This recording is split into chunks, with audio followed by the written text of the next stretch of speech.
2009 সাল থেকে শুরু করে 2024 সালের 5ই আগস্ট পর্যন্ত বাংলাদেশ আওয়ামী ফ্যাসিবাদের কবলে ছিল। ফ্যাসিবাদ প্রতিপক্ষ সংগঠন হিসাবে তার প্রথম হিংস্র থাবাটি বিস্তার করেছিল বাংলাদেশ জামাতে ইসলামের উপর।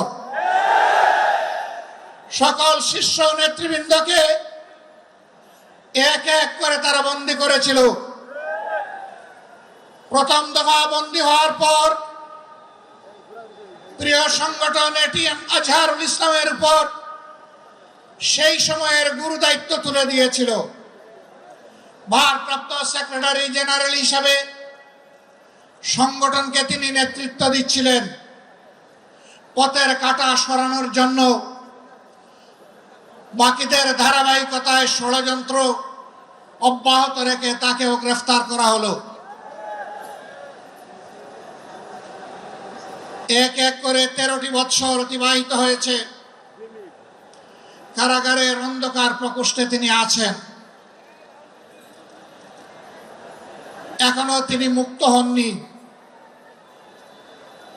বাংলাদেশ ফ্যাসিবাদ থেকে মুক্ত হলো।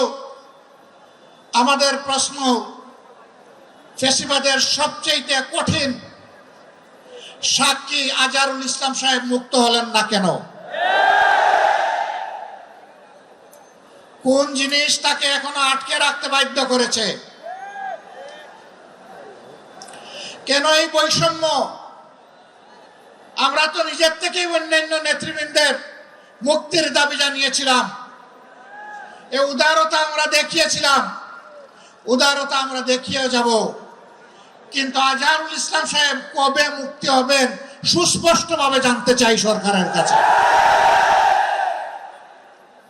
আমরা তো চাইনি, কল্পনাও করিনি এইভাবে আমাদেরকে রাস্তায় নামতে হবে প্রিয় আজহার ভাইয়ের মুক্তির দাবিতে। আমরা বাধ্য হয়েছি।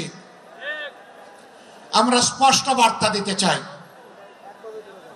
তার মুক্তি না হওয়া পর্যন্ত এই সমাবেশ প্রথমও নয়, শেষও নয়। সমাবেশ, বিক্ষোভ, আন্দোলন অব্যাহত থাকবে।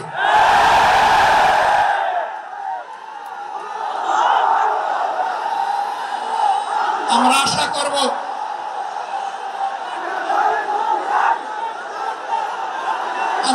করব সরকার শুভবুদ্ধির পরিচয় দেবেন।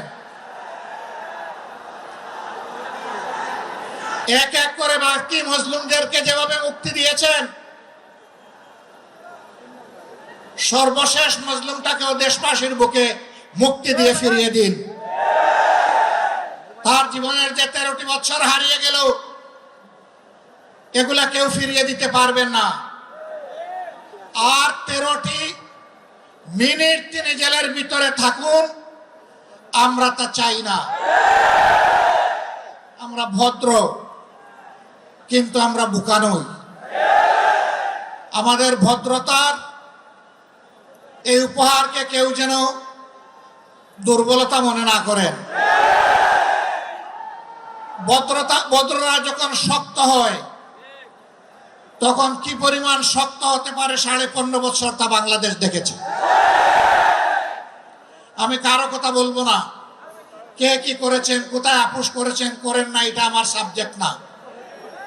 কিন্তু মহান আল্লাহর পর ভরসা করে মহান আল্লাহকে সাক্ষী রেখে বলছি 15.5 বছর মহান আল্লাহর দেওয়া শক্তির কারণে, মহান আল্লাহকে ভয় করার কারণে বাংলাদেশ জামাতে ইসলামী কোনো অপশক্তির কাছে কখনো মাথা নত করেননি। জীবন দিয়েছে, আপোষ করেনি। বহু আপোষের প্রস্তাব আমাদের কাছেও এসেছিল। ফাঁসির কাস্টে নেতৃবৃন্দকে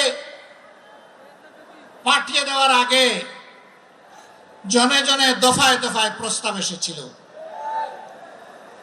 বাংলাদেশের জনগণ জানে, জীবিত অবস্থায় আল্লাহর সেই নেক বান্দারা, বাংলাদেশের বীর সন্তানেরা তারা ওই সমস্ত প্রস্তাবগুলোকে পায়ের তলে ফেলে দিয়েছিলেন। আমরা তাদের উত্তরসূরি।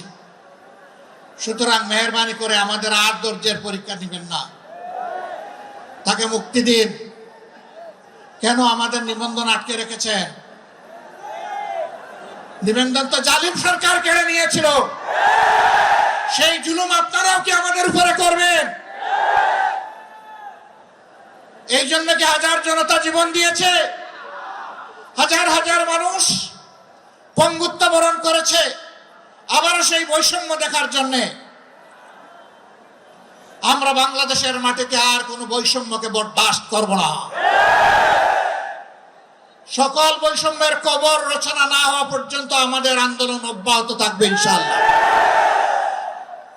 আমি প্রিয় সহকর্মীদের কাছে জানতে চাই, 15.5 বছর জীবন দিতে যেমন ভয় করেন নাই, গুলির সামনে বুক পেতে দিতে ভয় করেন নাই, সর্বশেষ জুলাই আন্দোলনে শরীক হয়ে যেমন করে দেশপ্রেমের দায়িত্ব এবং দেশপ্রেমের প্রমাণ পেশ করেছেন, একটি মানবিক বাংলাদেশ, বৈষম্যহীন বাংলাদেশ গড়ে তোলা পর্যন্ত আপনারা কি একই লড়াই করার জন্য প্রস্তুত আছেন?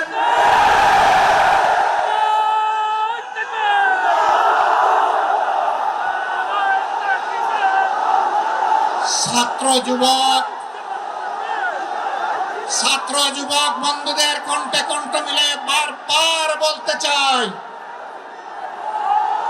আবু সাইদ মুক্ত, আবু সাইদ মুক্ত,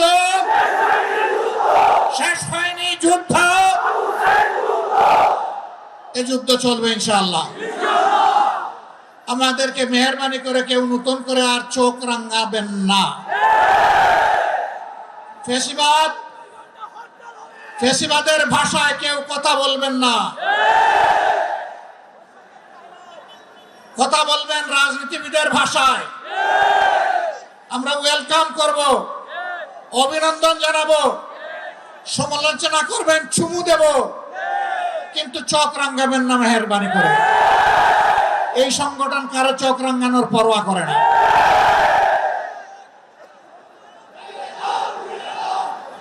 আমার সম্মানিত ভাইরা, দেশের বিরুদ্ধে, জাতির বিরুদ্ধে অতীতেও ষড়যন্ত্র ছিল, ফ্যাসিবাদের পতনের পরেও ষড়যন্ত্র অব্যাহত আছে। এক এক করে আল্লাহ তাআলা সকল ষড়যন্ত্রকে ব্যর্থ করে দিয়েছেন। আমরা আশাবাদী, একটা ঐক্যবদ্ধ জাতি আগামীতেও সকল ষড়যন্ত্র আল্লাহর সাহায্যে ব্যর্থ করে দিবে ইনশাআল্লাহ। তাই আমার শেষ আবেদন, আসুন দল মতের ঊর্ধ্বে উঠে আমরা সব ধরনের ফ্যাসিবাদের বিরুদ্ধে আমরা রুখে দাঁড়াই। আল্লাহ রাব্বুল আলামিন আমাদের ভাই এটিএম আজহারুল ইসলামকে অবিলম্বে সসম্মানে আমাদের বুকে ফিরিয়ে দিন। তাকে মুক্ত বাতাসে শ্বাস নেওয়ার তৌফিক আল্লাহ তাআলা দান করুন। আমরা বিশ্বাস করি আসমান জমিনের মালিকের ইশারাই সর্বোচ্চ ইশারা, তার ফয়সালাই চূড়ান্ত ফয়সালা। আমরা মহান রবের দরবারে সেই ফয়সালা কামনা করছি।